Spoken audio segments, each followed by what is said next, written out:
Maybe Fourth Space could someday open up a moment where people can talk about their digital self-display practices, because I think that display is a 21st century way of being that we have to get in touch with. Hey everybody, welcome to the Fourth Space podcast. We'd like to begin by acknowledging that Fourth Space and Concordia University are located on unceded Indigenous lands. The Kayunkahaga Nation is recognized as custodians of the lands and waters on which we gather. And Chichage, Montreal, is historically known as a gathering place for many First Nations. We respect the continued connections with the past, the present, and the future in our ongoing relationships with Indigenous and other peoples within the Montreal community. In today's episode, we sit down with Dr. Maria Carolina Cambre. She's an associate professor in the Department of Education. And in this episode, she's in conversation with Prem Sooriyakumar, a knowledge broker with the Office of Research. And leading up to that, I had a chance to talk to Prem a little bit about his practice, how he approaches working with researchers. My name is Prem Sooriyakumar. I'm a knowledge broker at Concordia University.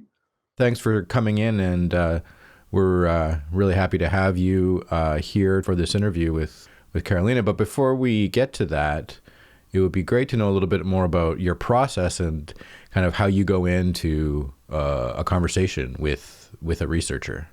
During the interviews, I'm really thinking about what's the narrative, in the sense that everyone has a story. And I think even research process has a story and has an origin, has a middle and end.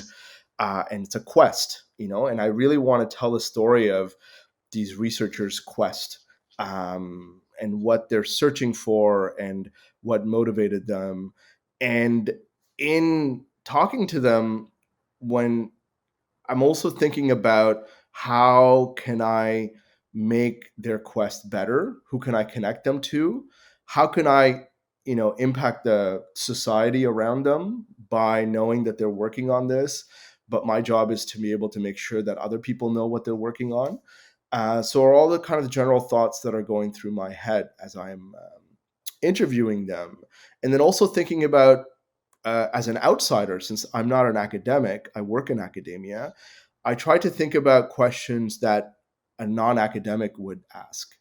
Did you know about Carolina's work before this, or was this your first time sitting down with her? I did not know of her work, but in speaking to her, it's where you discover these gems. You realize, wow, you're working on something so relevant to everybody. Okay, well, let's go to the interview. Thanks, Prem. My name is Maria Carolina Cambre. I'm an artist scholar from Argentina originally, Buenos Aires, and I've been at Concordia since the end of 2015. I started teaching in 2016. And my research, I'm in the Department of Education. I have a doctoral degree in educational policy studies, but my actual dissertation was a work of visual sociology. So I've always been uncomfortable in any discipline, even though both sociology and education are incredibly interdisciplinary. So even those already sort of porous, fluid kinds of disciplines aren't open enough. I like to think in post-disciplinary ways, sort of allowing thinking not to be governed by the conventions, let's say, of thinking that are embodied in a discipline. So it's a kind of undisciplined research I do. Okay, great. I was just going to try this because I loved all the different terms that showed up as I was kind of reading about you. And I was hoping to do a bit of a quick fire in trying to breaking down some of these disciplines or these terms. And then I would love to continue this conversation. So right off the bat, visual sociology. From your experience and your work, can you define it or explain it to me? Visual sociology is sociology that attends to looking, seeing, being seen, and the visuality, as well as the visualicity of the world. So by the visuality, what comes into view, And the visualicity is basically the conditions that make something come into view. And what visual sociology foregrounds is the researchers' acts of looking and how they impact the research. What the researcher attends to, just simply the fact that I'm looking at something and I consider it data, has a lot to do with the socialization of my own eye. So, and the time and space and sort of geography, even emotional geography that I might be in that moment. I could look at the same thing again and see completely different sets of data. So the data are not sort of magically emerging in visual sociology. It's more about looking at the traction of not just what the social and cultural work of the visual is, images, but beyond images, to performance, to the built environment, and beyond, to, for example, what the researchers are doing. So, for example, a project in visual sociology right now is not mine, but someone's that I like, is drone seeing. So what does the fact that a lot of our photography or news, think about the way they show crowds now at protests, are done through drone photography.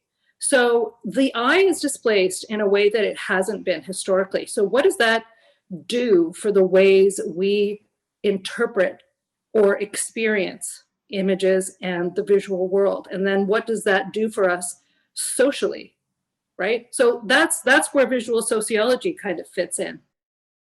But I'm curious how you got to the visual sociology, because I know that it wasn't, you got there, it was quite a path that you took. Yeah. I don't want to ramble, but all I do is ramble. So that's the thing. I just kind of wander till I get somewhere. It's a nomadic sort of thing. I started out in literature, English literature, literary theory. I shifted towards social sciences, education, teaching, pedagogy. And then sort of in my activist life, and because I was also part of a collage network working on projects, exhibitions, it all kind of merged. And I realized that the way I research and the way I come to gain insights about things is really first through not only viewing, but creating visual work. So, for example, when I did the book on the image of Che Guevara, that was the dissertation book, but I came to that by creating montages. So the montages, 3 to 4 minute montages, were ways of exploring theoretical questions, empirical questions. They didn't appear in my dissertation. They don't appear in my research, but they're my thinking process. So coming to visual sociology, I realized that, I wanted to do something that mattered. And I thought it mattered to think about the world and our worlding, sort of creation of worlds, through the visual.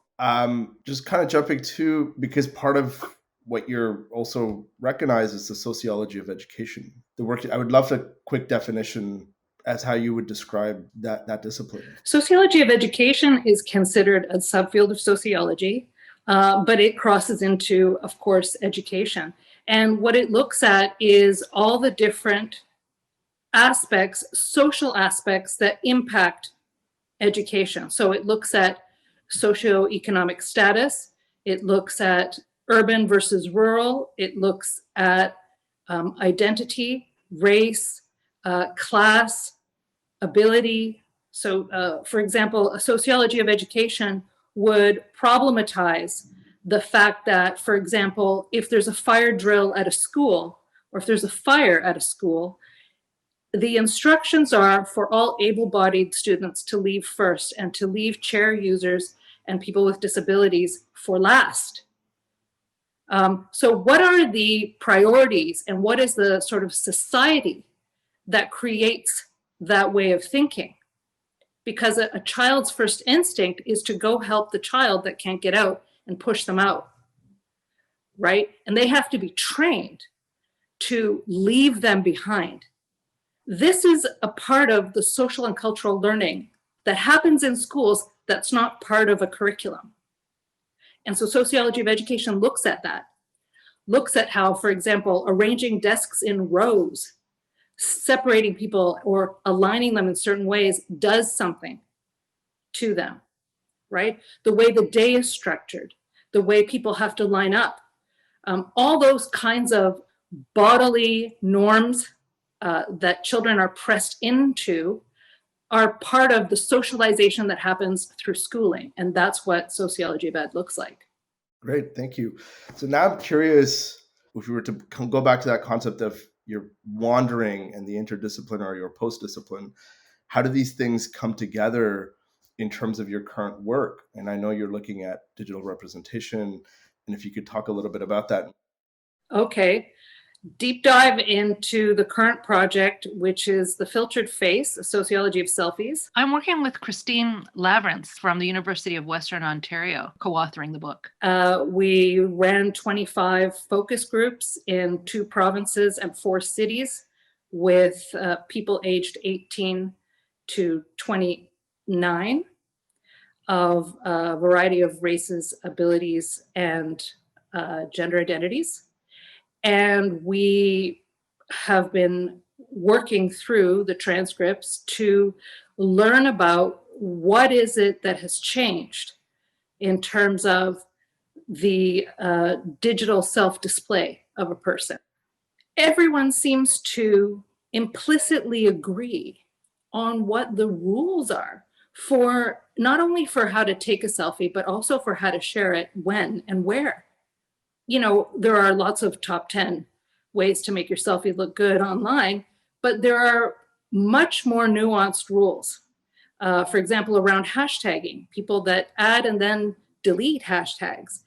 All these kinds of things are being watched by people who post and people who inhabit Instagram to a large extent, because that's the main platform that we're looking at. So this brings together the way people learn from each other.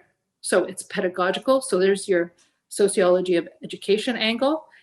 It brings together a visual sociology, because we're talking about iconographic conventions that are created and congeal sort of on the fly, right? Now it's not well seen, for example, if you post a selfie more than once a week.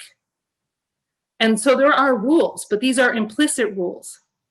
And so that also overlaps with sociology of information, because somehow information is getting around about these kinds of social norms online. And there's a mass, a critical mass of people that accept them and apply them. So there's another aspect here, which is the policing. Platforms are always policing people, but people are policing people all the time as well. So there is a great deal of shaming, and people screenshot photos of other people, share them amongst their friends, dissect them. And this comes to a theory that I'm working on with my colleague at King's College at Western University. We're writing the book together. We've been doing this project together, and we've come up with the concept of the digital forensic gaze, which is a way of looking that emerges in digitality. It's sort of prefaced by police looking and police photographing of crime scenes and the publication of these crime scene photographs that were trying at the time, at the beginning of photography, to influence an audience.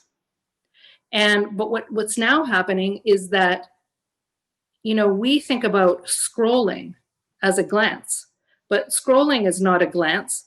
Scrolling is a long set of connected glances, sometimes looking for irregularities, but generally motivated by boredom.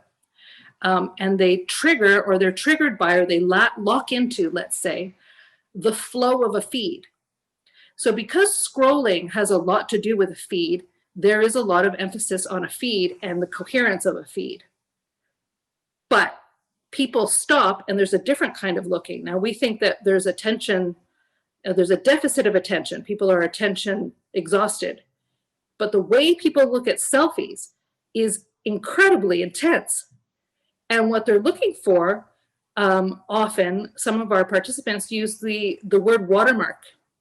They're looking for watermarking. And what they mean by this, so, as we do this research, we're learning lots of new words that people are using. So the watermarking is, say, for example, in the background here, one of the lines of the wall was like bent towards me.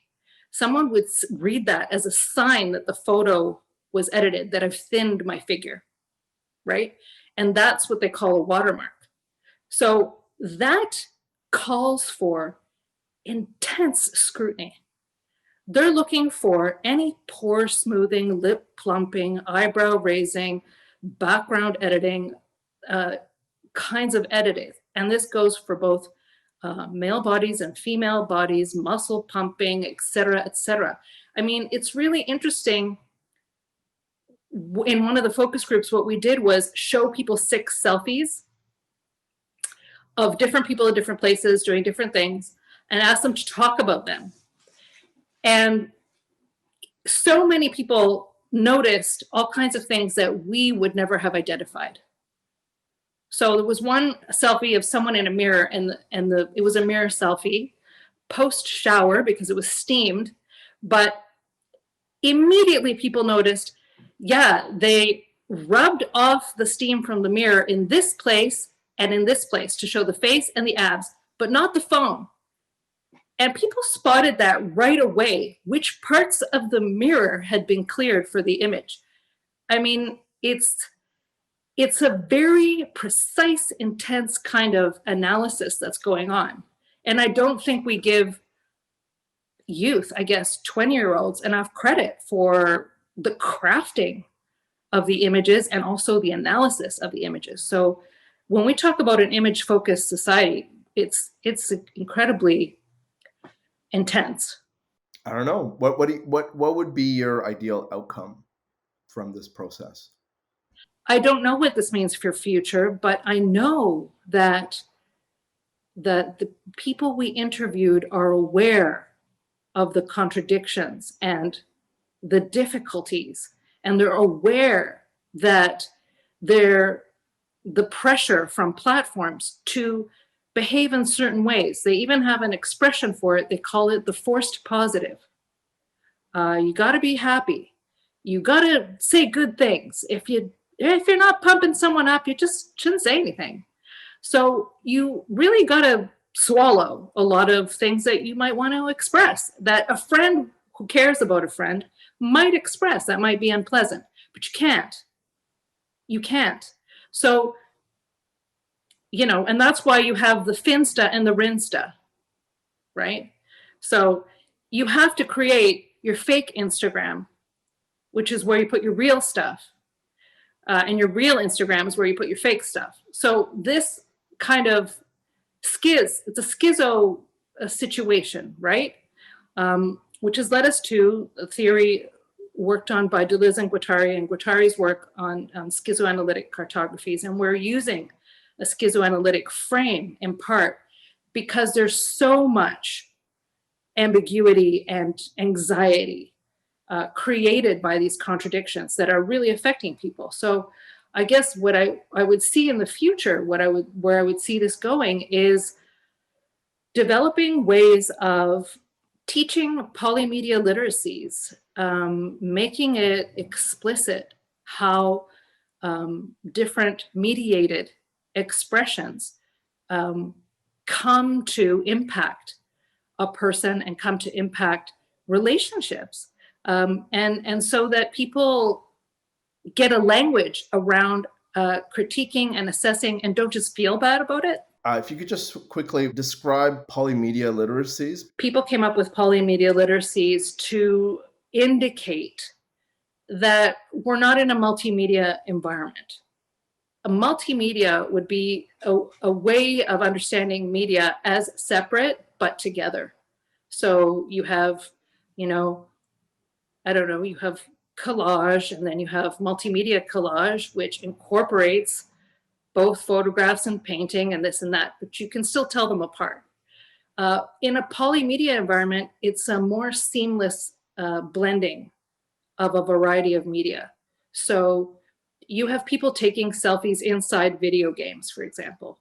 And that's inside a platform, which is in something else, which is sometimes mobile on your phone, or sometimes it's static in your room in a large desktop computer. So the polymedia environment means that there are multiple forms of mediation acting on you simultaneously that you can't necessarily draw a clear line between. I mean, I'm generally a contrarian, so I'll research things because I'm pushing back on sort of mainstream ideas or stuff like that. Yeah, and I would love to continue speaking to you and connecting the work you're doing with visual culture and also the way we represent knowledge and et cetera. I just want to say, sociology of information, visual sociology, sociology of education, they all share the prism, the sociological prism and lens that relies on making the familiar strange. And once selfies are no longer a huge fad, like many people are saying, oh, the selfie moment is over, but they fade into the everyday. And that's when we want to say, why this, why here, why now? And in asking those kinds of questions, what this project has been able to do, at least for us, and I hope for others, is show that this is not frivolous. This is not a frivolous activity. This is very, very important to very many people and impacts them deeply. That would be part of it. And maybe Fourth Space could, someday open up a moment where people can talk about their digital self-display practices, because I think that display is a 21st century way of being that we have to get in touch with. Okay, great. Thank you. Thank you for listening to the Fourth Space podcast. Please stay tuned for new episodes coming soon. You can follow us on YouTube, SoundCloud, Instagram, and Facebook at CU Fourth Space. The Fourth Space podcast is hosted by me, Douglas Moffat, edited by Chloe Lalonde, and produced by Anna Vlakovic, Douglas Moffat, and Prem Sooriyakumar. Our theme music is courtesy of Supercontinent. And special thanks to Maria Carolina Cambre. Thanks, and see you soon.